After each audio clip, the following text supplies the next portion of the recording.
Olá! Hoje a gente vai falar de mais um regime totalitário que existiu na Europa. Você não sabia que não era só o fascismo e o nazismo? Teve também o franquismo lá na Espanha. Hoje a gente vai falar disso. Então, já curte esse vídeo, já se inscreve aqui no canal e vem comigo, vem história!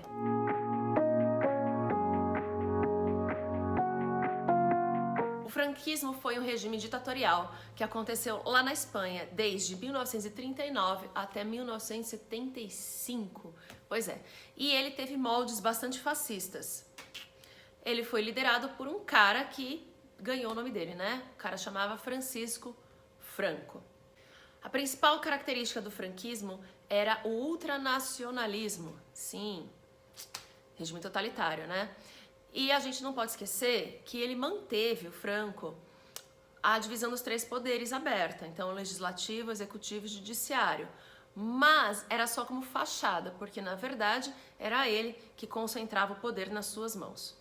O franquismo usou muito da censura e da repressão contra seus opositores. Era um regime extremamente tradicionalista, ou seja, famosa família tradicional, certo? Católica, porque na Espanha a religião mais forte era o catolicismo.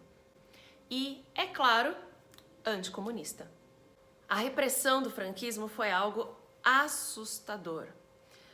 A gente tem mais de 300 mil pessoas enviadas para campos que eles chamavam de disciplinatórios. É tipo campo de concentração, tá? Além disso, a gente tem mais de 30 mil pessoas desaparecidas, dezenas de milhares de pessoas enviadas para o exílio e mais de 150 mil pessoas fuziladas.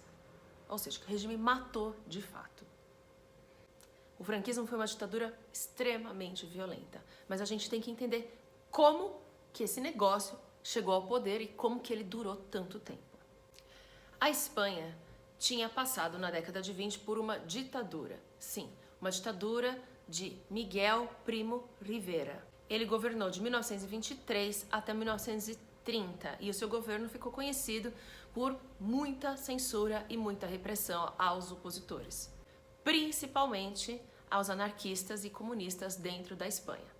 Em 1931, a Espanha passou novamente por um período de república, tá? Então foi eleito um presidente e tal, mas a ala mais conservadora da Espanha, né, as classes mais conservadoras, ainda defendiam um governo autoritário como foi lá do Primo Rivera na década de 20.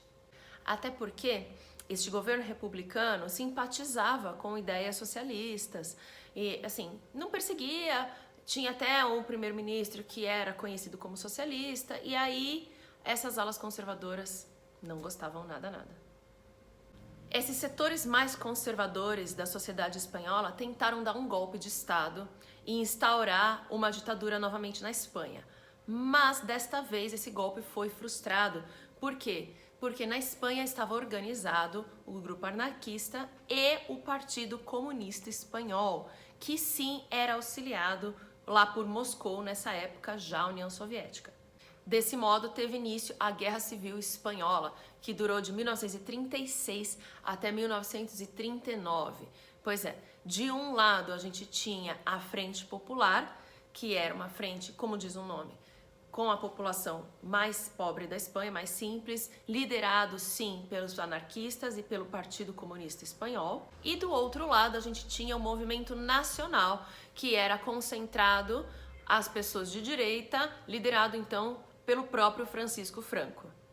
O Francisco Franco se dizia nacionalista, inspirado nas ideias fascistas, contra então o comunismo, como eu já disse, e eles acreditavam que o liberalismo não funcionaria também. Era necessário então ter um controle autoritário do Estado, que era o que eles defendiam. Durante a Guerra Civil Espanhola, o lado da Frente Popular teve apoio de Moscou, da União Soviética, e o lado do Movimento Nacional do Francisco Franco teve apoio sim dos fascistas italianos e dos nazistas alemães.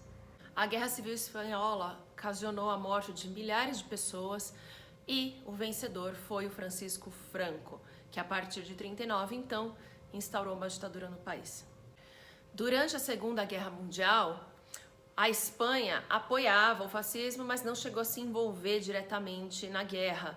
Mas, quando a guerra acaba em 45 e o fascismo foi brutalmente criticado, graças a todas as atrocidades que a gente já falou nos vídeos anteriores, então vai lá assistir.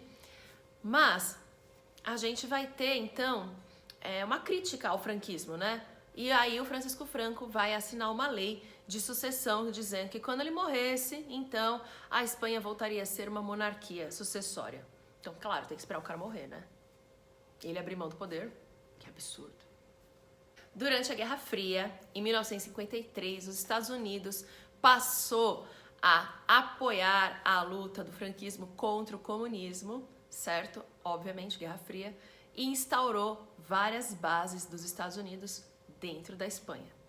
Graças aos investimentos dos Estados Unidos na Espanha, a qualidade de vida da população espanhola melhorou, o que levou a muitas pessoas da época a acharem que isso se deu graças ao governo do Franco, que na verdade não foi bem isso que aconteceu. Mas a gente não pode esquecer que o governo promovia uma censura, então qualquer um que criticasse o governo ou apontasse qualquer coisa mais para a realidade, mais para a verdade, estaria perseguido e seria censurado. O franquismo acaba com a morte dele, de Francisco Franco, em 1975. E aí a Espanha volta então a ser uma monarquia parlamentar e aí a gente tem um processo de redemocratização da Espanha. Até hoje, na Espanha, existem locais e nomes de lugares que homenageiam o Francisco Franco e a época do franquismo. Ainda há pessoas na Espanha que defendem o franquismo. Dá pra entender? Dá. Por quê? Porque tinha censura na época, as pessoas eram manipuladas e tem gente que ainda compra o discurso lá do Franco que ele fez lá atrás. Isso é um problema muito grande. O que fez a Espanha, em 2006, proibir, criminalizar qualquer manifestação do franquismo lá na Espanha. Hoje, falar de franquismo na Espanha é crime. Por quê? Porque o franquismo matou milhares de pessoas. Tem ainda gente desaparecida. É uma violência imensa o que aconteceu. Foi uma das ditaduras mais longas que a gente já teve na história. Então, a gente não pode esquecer nunca, quando a gente fala de regime totalitário, de falar do Francisco Franco, de sua terrível ditadura. Quer assistir um filme sobre isso? Assista O Labirinto do Fauno. Pois é, ele é um filme de terror, mas o que assusta de verdade é a realidade por trás do filme. Se você gostou desse vídeo, então já curte, não esquece de se inscrever no canal e até o próximo vídeo. Tchau!